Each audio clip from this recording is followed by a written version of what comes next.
Hello student, how are you? Fine, fantastic, very good. हम बात करें चैप्टर फर्स्ट 11th केमिस्ट्री के अंदर some fundamental concept of chemistry. ठीक है, तो अच्छे से पहले वाले वीडियो वॉच करें बिकॉज इसके अंदर बताया था हमने कि डिफरेंट टाइप के लॉज ऑफ केमिकल कॉम्बिनेशन। ठीक है, तो आज अपन कुछ बेसिक बातें करेंगे और जो कि आपने 9th क्लास में अच्छे से पढ़ भी रखी है। ठीक है, तो आपस एक तरह से रिविजन होगा। क्लियर? तो आज का टॉपिक है डाल्टन एटॉमिक थ्योरी।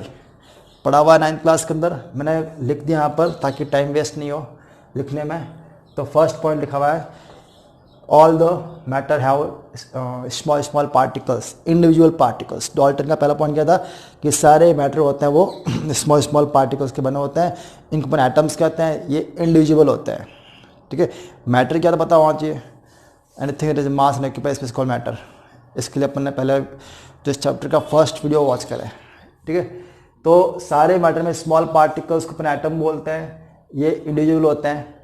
ठीक है, ये बात तो पहले जो साइंटिस्ट था डेमोक्रिटस उसने भी कही थी, बट उसने प्रूव नहीं किया था। बट एक्सपेरिमेंटली डाल्टन ने इसको एक्सपेरिमेंटली प्रूव कर दिया कि एटम स्मॉल पार्टिकल्स होता है। ठीक है, all particles element, particular element has same kind of atoms. कोई भी एक एलिमेंट पे अपन आयरन लेते हैं या फिर मेरे पास में सिल्वर की रिंग है तो इसके अंदर सारे जो एटम्स हैं वो सब सेम टाइप के होंगे। ऐसा नहीं कि सिल्वर के अंदर एक Ag हो गया और एक Au हो गया, नहीं। अगर एक प्योर सिल्वर है तो उसके अंदर सारे एटम्स किसके होंगे? सिल्वर के होंगे। तो all a particular element has same kind of atoms, different elements और डिफरेंट काइंड ऑफ एटम्स। तो मेरे पास गोल्ड की रिंग भी है और सिल्वर की भी है, तो इसके अलग एटम है, इसके अलग एटम है। Different element has different atoms. All the atoms of a compound have a fixed ratio of their masses। ये पॉइंट पहले भी आ रखा है, लॉ ऑफ कांस्टेंट प्रोपोर्शन वाला पॉइंट। कि जो सारे कंपाउंड होता है उनके जो एटम का रेशियो होता है मास में, वो क्या होता है? एक फिक्स रेशियो होता है। सपोज H2 के अंदर H का होता है 2 एटम्स है इसलिए, और O का होता है 16, तो रेशियो कितना आ गया? 1:8। तो सारे वाटर कहीं पर भी है तो उनके अंदर H और O का रेशियो कितना रहेगा? 1:8 ही रहेगा। तो ये पॉइंट था। एंड केमिकल रिएक्शन एटम्स इधर क्रिएट निदर फॉर्म्स और डिस्ट्रॉय, नॉट डिस्ट्रॉय। कभी भी किसी रिएक्शन के अंदर एटम्स होते हैं वो ना तो बनते हैं ना खत्म होते हैं, डिस्ट्रॉय खत्म होते हैं। Only change their arrangement. हमेशा एटम्स की सिर्फ पोजिशन ही चेंज होती है। सपोज यहाँ पर अपन H2O2 लेते हैं, क्या बना? वाटर बन गया। ठीक है, बैलेंसिंग करता है तो यहाँ पर 2, यहाँ पे क्या आता है? 2 आता है। तो हो क्या रहा है इस रिएक्शन में? सिर्फ एटम से आपस में अपनी पोजीशन चेंज कर रहे हैं। ऐसा नहीं कि यहाँ पर HO से रिएक्शन करेगा तो कुछ और एटम आके बैठ गया, N आके बैठ गया, या फिर O कहीं चला गया, ऐसा कुछ नहीं है। एटम सिर्फ अपनी पोजिशन ही चेंज करते हैं और रिएक्शन कंप्लीट करते हैं। Right, so only atoms change their position. ये भी एक डाल्टन का पॉइंट था। फिर all the atoms of compound have fix ratio of that number. Atom compound के अंदर जो ये तो था मास रेशियो, कंपाउंड के अंदर जो एटम का रेशियो होता है वही फिक्स होता है। इसमें कितना एटम है? 2 है, H वाला है। ऑक्सीजन कितना है? 1। तो कितना रेशियो है? 2:1 का रेशियो है by number of atom. Atom का नंबर, नॉट एटॉमिक नंबर। कितने नंबर में है एटम, कितने एटम्स है। इसमें H2 है तो 2 आ गया, O1 तो 1 आ गया। तो ये है number ratio of atom. It is what? It is number ratio. और वो क्या था? Mass ratio. ठीक है, दोनों पॉइंट डाल्टन के थे। सारे कंपाउंड इसमें फॉर एग्जांपल H2SO4 है, इसमें H कितना है? 2 है, S कितना है? 1, O कितना है? 4। तो 2, 1, 4 एक तरह का नंबर रेशियो ऑफ एटम है। ठीक है, और ये मास रेशियो है। क्लियर? तो ये सारे पॉइंट थे डाल्टन के, लेकिन आगे और साइंटिस्ट हुए, डिस्कवरी नहीं हुई थी। बहुत सारे नए नए साइंटिस्ट आए, नील्स बोर आया, रदरफोर्ड आया था। इसके बारे में भी अपन अब 9th क्लास में बात की होगी। ठीक है, कुछ कमी निकाली कि ये जो मॉडल था ये फेल क्यों हो गया, क्या रीजन था कि इसमें कुछ पॉइंट नेगेटिव थे, रॉन्ग थे। तो नील्स बोर पहला पॉइंट क्या था कि all matter are made from individual small particles. सारे मैटर में स्मॉल स्मॉल पार्टिकल्स होते हैं जो कि इंडिविजुअल होते हैं। ये पॉइंट रॉन्ग हो गया। रॉन्ग क्यों हुआ? क्योंकि नील्स बोर और थॉमसन थे, इन्होंने स्मॉल स्मॉल पार्टिकल्स के बारे में बताया था। ठीक है, थॉमसन का था इलेक्ट्रॉन होता है ना, गोल्डस्टीन का था प्रोटॉन होता है, जेम्स चैडविक का था न्यूट्रॉन भी होता है। तो it means electron, proton, neutron, ये सारे स्मॉल पार्टिकल्स आ गए।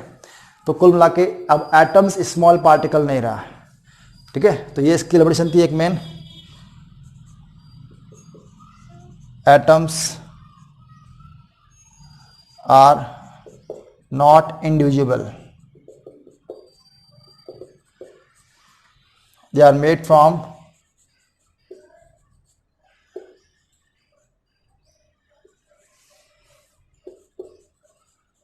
electron, proton and neutron, small small particles और भी आ गए। ये फर्स्ट लिमिटेशन थी इसकी। सेकंड, डाल्टन ने कहा था कि सारे element, particular element has same kind of atoms. एक एलिमेंट है उसमें सारे एटम्स सेम ही होंगे। ऐसा पॉसिबल है क्या? अगर मैं बात करता हूं कार्बन की, कार्बन 12, कार्बन 13, कार्बन 14, मेरे पास एक कार्बन का क्यूब पड़ा है। ठीक है, तो क्या इस कार्बन के अंदर, क्यूब के अंदर सारे एक टाइप के एटम है? तो नहीं, कार्बन 12 हो सकता है, कार्बन 13 हो सकता है, कार्बन 14 भी हो सकता है। ठीक है, इसमें बोलता है आइसोटॉप। तो ये पॉइंट भी रॉन्ग हुआ। ठीक है, due to isotope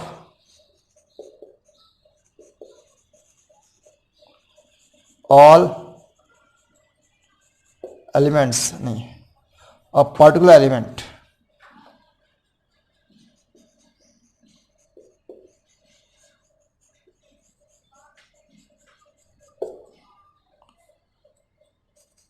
has not same kind of atom।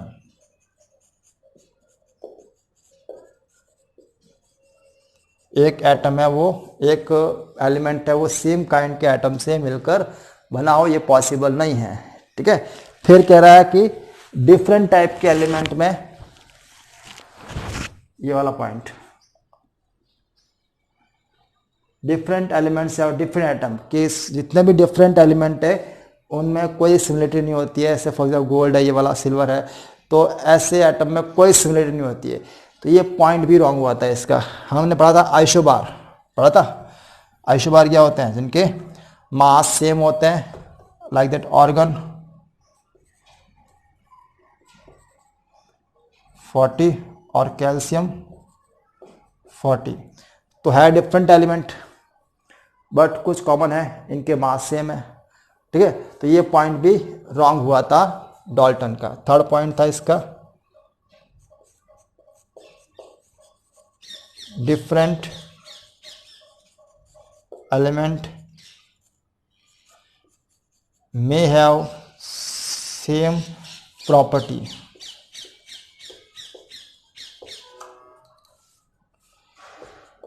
like in isobar। ठीक है, तो ये 3 पॉइंट थे जो कि डाल्टन के डाल्टन थ्योरी को रॉन्ग प्रूव कर रहे थे। तो इतना उतारो, पॉज करो वीडियो, पूरा उतार लो, थोड़ा बहुत कुछ भी मैं रफ कर रहा हूं। क्लियर? चलो,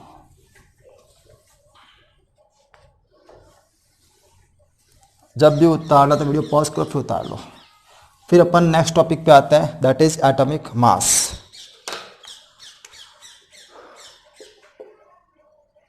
एटॉमिक मास, देखो मास क्या होता है? मास मीन्स पढ़ा होगा आपने 9th के अंदर, फिजिक्स के अंदर, वेट और मास का डिफरेंस। अगर जो भी मैटर है उसका जो एक्चुअल कंपोनेंट है उसको तो बोलते हैं मास। अगर उस पर ग्रेविटी पावर इंक्लूड कर दे तो वेट बन जाता है वो। ठीक है, तो यहाँ पर मास मीन्स क्या है? कैसे आप किसी एक स्मॉल एटम को वेट करोगे? पॉसिबल है क्या? ठीक है, तो इतने स्मॉल पार्टिकल्स को मेजर करने के लिए कुछ और टेक्निक यूज की गई थी। ठीक है ना, एटम के मास को मेजर करने के लिए एक मास स्पेक्ट्रोमेट्री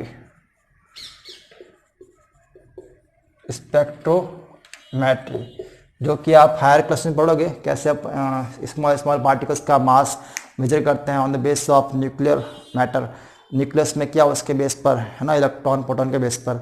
ठीक है, तो कैसे स्टार्ट हुआ स्मॉल पार्टिकल्स का वेट या फिर मास मेजर करने के लिए, ठीक ना। तो अगर अपन किसी कोई भी यूनिट बनाते हैं, सपोज अपन किलोग्राम की बात करते हैं, वेट 1 किलो 2 किलो कैसे आए, ये वेट आए कैसे, हमने कुछ भी एक ऐसा रेफरेंस यूज़ किया और उस रेफरेंस के बेस पर ही हमने वेट बनाना स्टार्ट कर दिया। फॉर एग्जांपल अगर अपन को किलोग्राम का वेट चाहिए तो हमने प्लैटिनम इरिडियम है उसको रेफरेंस ले लिया। ठीक है, प्लैटिनम इरिडियम का एक मेटल होता है, उसको अपने रेफरेंस लिया कि इसका 1 किलो है तो इसके बेस पर अपन 1 किलो बनाएंगे। ठीक है, तो कुछ रेफरेंस लेते हैं और उसके बेस पर अपन किसी और कंपेयर करते हैं। राइट, जितने भी यूनिट है वो कैसे बनाए, रिलेटिव बोलते हैं, रिलेटिव मास मीन्स हमने किसी को रेफरेंस लेकर यूनिट बनाए हैं या फिर टेक्निक यूज किए मेजरमेंट करने के, that is called relative measurement या रिलेटिव मास बोलते हैं उसको अपन। ठीक है, तो यहाँ पर भी एटॉमिक मास को मेजर करने के लिए रेफरेंस स्टार्टिंग में पहले हाइड्रोजन को यूज कर रहे थे साइंटिस्ट, एच को,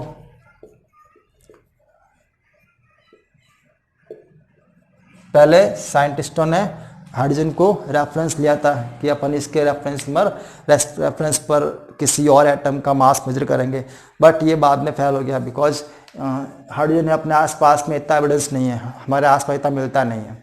ठीक है, उसके बाद रेफरेंस लेता ऑक्सीजन को, तो ये भी इतना अच्छा एविडेंस नहीं है इसकी भी, हालांकि हमारे आसपास है 21%, बट इसके बहुत सारा आइसोटॉप होने की वजह से इसके इसको रेफरेंस एलिमेंट नहीं लिया था। फिर लास्ट में कार्बन 12 को रेफरेंस ले गया था। कार्बन 12 के बेस पर स्मॉल पार्टिकल्स के मास मेजर किए गए थे। ठीक है, बिकॉज कार्बन 12 बहुत हमारे आसपास, हमारी बॉडी के अंदर भी होता है, प्लांट के अंदर होता है, सॉइल के अंदर होता है, आसपास खूब मिल जाता है, इसलिए इसको रेफरेंस ले गए थे। इसका आइसोटॉप भी बहुत कम है, 12, 13, 14। ठीक है, इस कारण से इसको रेफरेंस ले गया था फाइनली। राइट, तो कार्बन 12 के बेस पर कैसे एटॉमिक मास मेजर किया था, साइंटिस्ट ने कहा कि कार्बन 12 का जो मास होगा उसका 12th पार्ट, उसके 12th पार्ट के अकॉर्डिंग अपन किसी एटम का मास मेजर करेंगे। ठीक है, तो कार्बन 12 में क्या होता है, न्यूक्लियस, इस न्यूक्लियस में कितने होते हैं प्रोटॉन, 6 प्रोटॉन और 6 होता है न्यूट्रॉन होता है। एक प्रोटॉन का मास कितना होता है, 1.6 10⁻⁻24 ग्राम, और न्यूट्रॉन कितना होता है, सेम मास है न्यूट्रॉन का भी। ठीक है, तो कुल मिला के अगर मैं कहूं कि टोटल 12 पार्टिकल्स है न्यूक्लियस के अंदर, तो 12 मल्टीपल 1.6 10⁻⁻24 ग्राम में कह सकता हूं कि कार्बन इतना हैवी होता है। कार्बन इतना हैवी है, 12 मल्टीपल 1.6 10⁻24 ग्राम। क्लियर।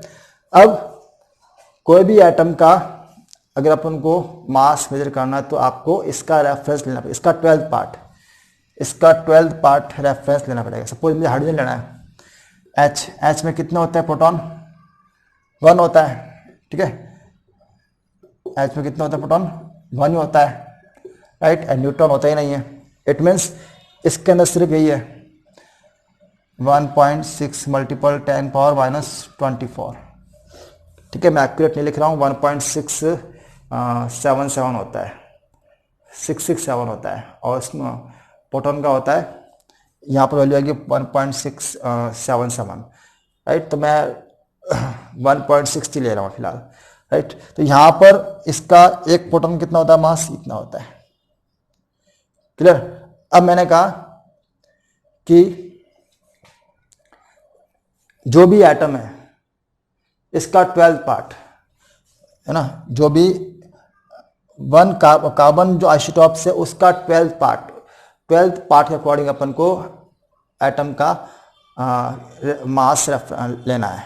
ठीक है, तो इसका 12th पार्ट कितना होगा, 1.6 मल्टीपल 10⁻24 ही होगा।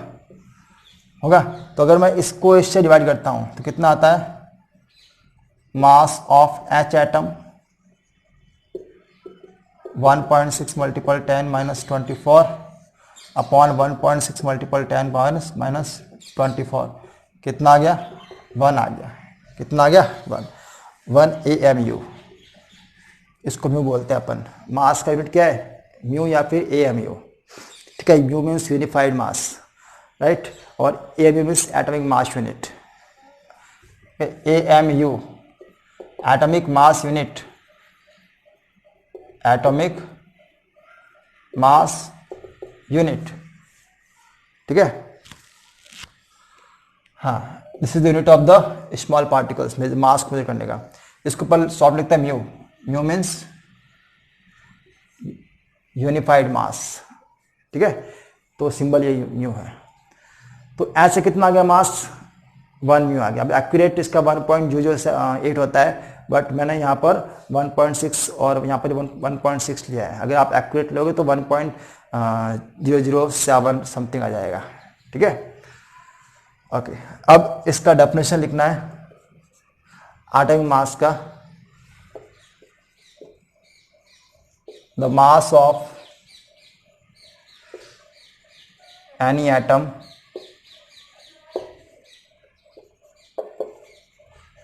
is equal to the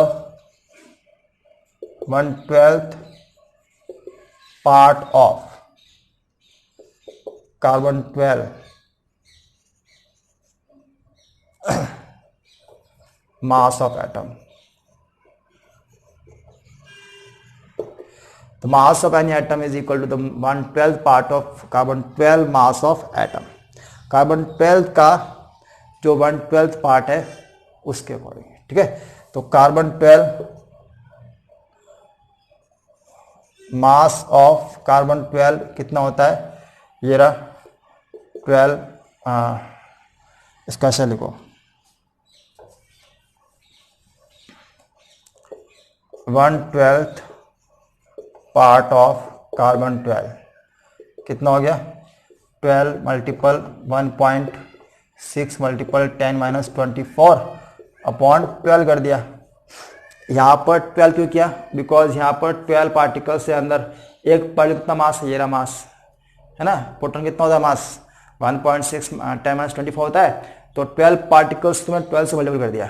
अब ये 1/12 पार्ट लेना आपको, तो 1/12 मीन्स 12 पार्ट में कर दिया।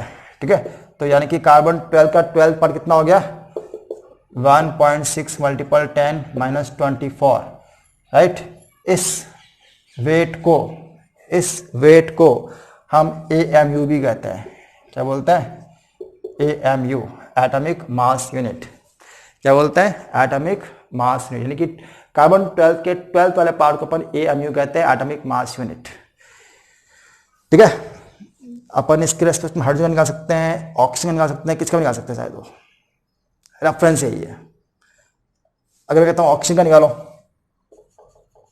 Mass of oxygen, oxygen atom, तो ऑक्सीजन एटम में कितने होते हैं, P होते हैं, प्रोटॉन होते हैं 8, न्यूट्रॉन होता है 8।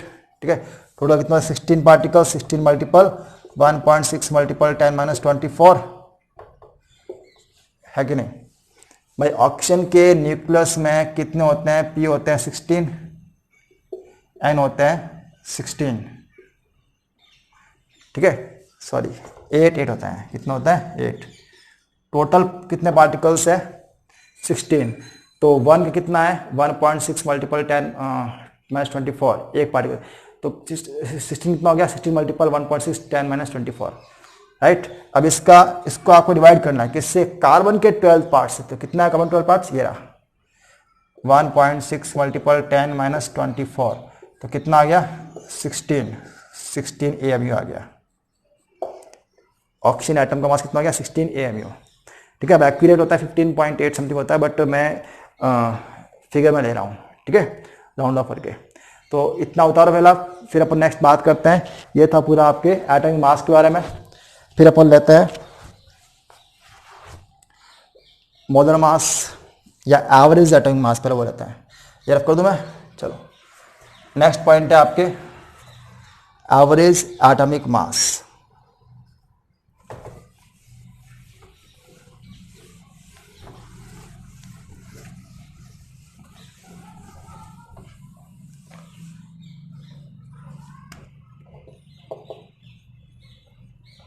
एवरेज एटॉमिक मास, तो ये भी टॉपिक है 9th क्लास में आ चुका है। कुछ एटम्स ऐसे होते हैं इनके आइसोटॉप्स होते हैं, ठीक है, लाइक दैट क्लोरीन Cl35 भी होता है, Cl37 भी होता है। ये होता है 75% नेचर के अंदर, ये होता है 25% नेचर में। जिनके आइसोटॉप्स होते हैं उनका मास अपन एवरेज निकालते हैं, ठीक है। तो कोई डेफिनेशन नहीं है, सिर्फ कॉन्सेप्ट होना चाहिए। कैसे निकालते हैं? जो भी एविडेंस है, जैसे क्लोरीन 35 है तो 35 मल्टीपल कितना है 75% है अपॉन 100, प्लस कर दो कितना है 37 multiple 20 upon 100। Average atomic mass of chlorine कितना है इसका आंसर? इसको अपन पूरा सॉल्व करते हैं तो करीबन 35.5 आता है, ठीक है। ये हो गया क्लोरीन का एवरेज एटॉमिक मास। होता क्या है?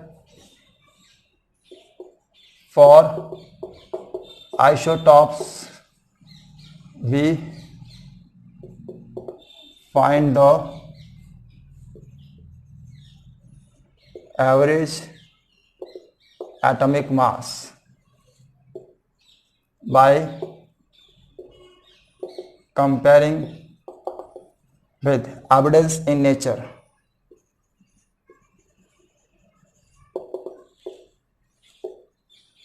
कितना नेचर में एविडेंस है उसकी, उससे अपन कंपेयर करके इसका एटॉमिक मास फाइंड करता है, एवरेज एटॉमिक मास। क्लियर? तो ये सारी बात है, इसको भी नोट कर लो आप। सिंपल डेफिनेशन है, क्या होता है एवरेज एटॉमिक मास, कैसे फाइंड करना है। जो भी एविडेंस है उसको आप मल्टीपल कर दो, उसका कितना मास है आइसोटॉप का, ठीक है। फिर नेक्स्ट टॉपिक देखो, मोलर मास या फिर इसको बोलते हैं मॉलिक्यूलर मास।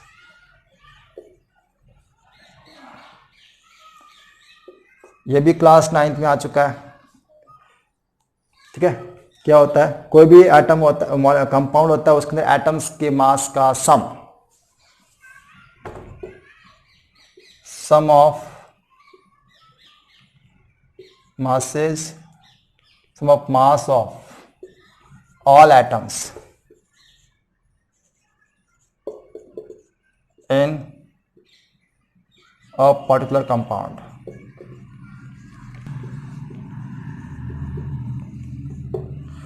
किसी भी कंपाउंड के अंदर जो एटम्स है उनके मास को सम कर दो तो क्या मिलेगा आपको?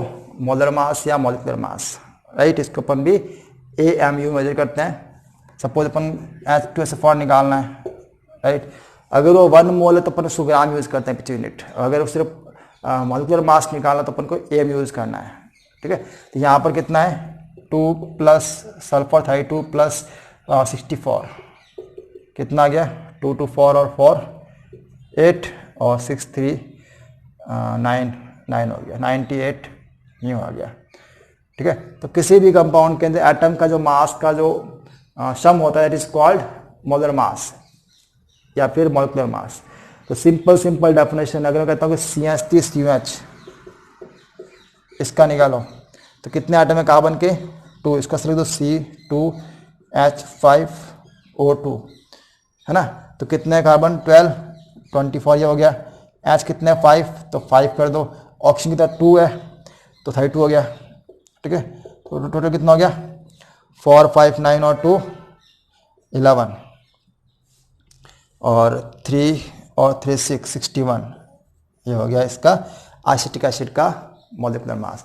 तो जो भी मॉलिक्यूल है उसके अंदर एटम्स के मास का सम, उसे बोलते हैं मॉलिक्यूलर मास या मोलर मास, ठीक है। तो सारी बेसिक पॉइंट क्लियर होना चाहिए। अगर कहते हैं ग्राम एटॉमिक मास, अगर अपन ग्राम में रिप्रेजेंट करते हैं तो उसे बोलते हैं ग्राम एटॉमिक मास।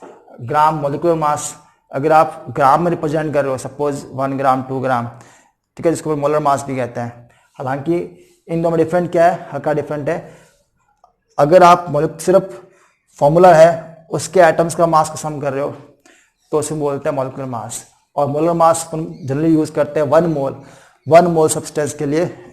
1 मोल कितने होते हैं पार्टिकल्स, 6.022 10 23 इतने पार्टिकल्स। इतने अगर पार्टिकल्स का मास है तो अपन बोलते हैं मोलर मास। ठीक है, बट यहां पर अपन ये वर्ड बेस्ट है मॉलिक्यूलर मास। मोलर मास को अपन आगे और यूज कर लेंगे, that is mass of 1 mole substance. ठीक है, तो फिलहाल इतना उतारो। ओके, इसको आप कर सकते हो, आपको टेंशन नहीं है, इसको आप कंफ्यूज नहीं होना है। मॉलिक्यूलर मास को अपन ये म्यू यूज करते हैं, sum of mass of atoms, and molar mass पर यूज करते हैं 1 mole mass of 1 mole substance. अगर सल्फ्यूरिक एसिड है इसके 1 मोल है, मीन 6.022 10 23 पार्टिकल्स है, तो उनका जो mass that is molar mass, तो वो क्या आएगा, मोलर मास। ठीक है, तो कंफ्यूज नहीं होना, कुछ बुक्स में दोनों साथ में दे रखे हैं, molar mass oblique molecular mass, और डेफिनेशन बता रखी है। ठीक है, बट कंफ्यूजन नहीं हो इसलिए इसको हम बोलते हैं मॉलिक्यूलर मास, जिसके पीछे म्यू लगाते हैं, और molar mass means mass of 1 mole of substance. ठीक है, तो अब मैं यहाँ पर इसको रफ कर रहा हूं और आगे बढ़ रहा हूं। सारे स्मॉल स्मॉल पॉइंट है।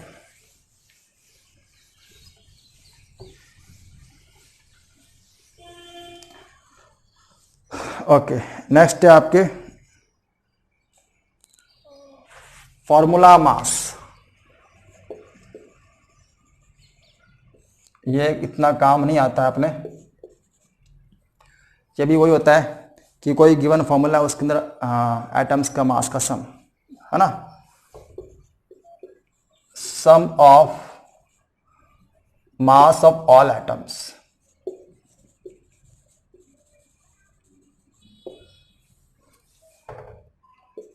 इन अ पर्टिकुलर फॉर्मूला। ठीक है, कोई भी एक फॉर्मूला है उसके अंदर एटम्स के मास का सम। अब ये मोलर मास से या फिर मॉलिक्यूलर मास से डिफरेंट कैसे है?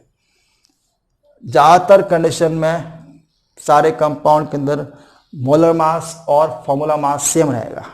अगर मैं कहता हूं कि HNO3, इसके अंदर कितना इसका मॉलिक्यूलर मास है, मॉलिक्यूलर मास कितना आता है, 1 14 48 5 5 और 8 13 और 6 63 में आ गया। तो ये तो गया इसका मॉलिक्यूलर मास। ठीक है, और इसका फॉर्मूला यूनिट मास या फॉर्मूला मास ये भी कितना आएगा, 63 आएगा। ठीक है, बट कुछ compound, for example acetic acid है ना, नोट लगाओ इसके अंदर, some compound are found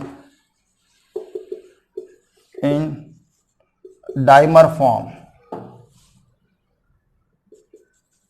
They have different formula mass than molecular mass. ठीक है, अगर मैं कहता हूं कि CH3COH इसका क्या मॉलिक्यूलर मास होगा, तो आप क्या बोलोगे कि इन सबको ऐड कर दो, राइट। ये कितना हो गया, 24 प्लस 5 प्लस 32, अभी आया था जस्ट 4 5 9 9 और 2 11 1 हो गया, 61 आएगा। हाँ, 4 5 9 11 2 और 1 3 3 और 3 61 आ गया। तो ये तो आपको दिख रहा है कि इसका ये क्या है, मॉलिक्यूलर मास, बट इसका फॉर्मूला यूनिट मास ये नहीं आएगा, ये नहीं आएगा। क्यों नहीं आएगा, बिकॉज ये जो मॉलिक्यूल होता है ये एक्चुअल में डाइमर फॉर्म में रहता है। किस फॉर्म में रहता है, डाइमर। CH3 दो मॉलिक्यूल पास पास में हाइड्रोजन बॉन्डिंग से अटैच हो रखे होते हैं इस तरीके से।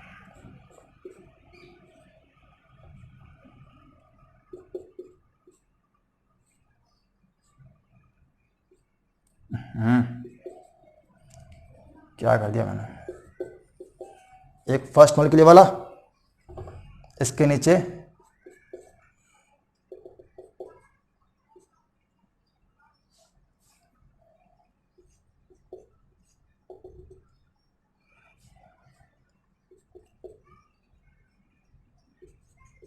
ये सेकेंड मॉलिक्यूल CH3COO CH, क्या लिख दिया मैंने, ये इस O के बाद H आना चाहिए, वापस कर रहा हूँ मैं, ठीक है। CH3C डबल बॉन्ड OH, अब ठीक है, राइट। एक और compound CH3C double bond OH, तो यहाँ पर इसके बीच में और इसके बीच में एक हाइड्रोजन बॉन्डिंग होती है, ठीक है। तो सारे मॉलिक्यूल्स इस तरह से डाइमर फॉर्म में रहते हैं एसिटिक एसिड के अंदर। वैसे एक और भी होता है बेंजोइक एसिड, है ना, C6H5COH बेंजोइक एसिड, ये भी इस तरह से डाइमर फॉर्म में रहते हैं, ठीक है। तो ऐसे कंपाउंड है, उनके लिए जो फॉर्मूला यूनिट मास वो क्या आएगा, डिफरेंट आएगा। फॉर्मूला यूनिट मास या फिर फॉर्मूला मास भी कहते हैं इसको, वो क्या आएगा 61 मल्टीपल 2 करना पड़ेगा, बिकॉज यहाँ पर दो मॉलिक्यूल एक साथ में रह रहे हैं, ठीक है। तो कितना हो गया 61 + 61 दैट इज 2 और 6 is 12, 1 to 2 म्यू हो गया, राइट। तो कुल मिला के कंपाउंड के अंदर डिफरेंट आता है molecular mass. So formula unit mass कब, जब वो डाइमर फॉर्म में रहते हैं तो, ठीक है। ये सही तो क्या है ना, 32 और ये 5 हो गया CH3COH, हाँ 12 24 32, ठीक है, क्लियर। तो कुल मिला के जो कंपाउंड है डाइमर फॉर्म में रहते हैं उनके लिए फॉर्मूला यूनिट मास डिफरेंट आएगा, बाकी सब दोनों में सेम ही रहता है, मॉलिक्यूलर फार्मूला और एक फॉर्मूला यूनिट मास, क्लियर। इसको फॉर्मूला यूनिट मास भी कहते हैं, कंफ्यूज नहीं होना है, राइट। तो ये सारे टॉपिक्स आप क्लियर करो अच्छे से, सारे बेसिक पॉइंट थे, इनको और स्ट्रॉन्ग करो ताकि आगे मोल कॉन्सेप्ट समझ में थोड़ा इजीनेस रहे, clear. Thank you, have a good day.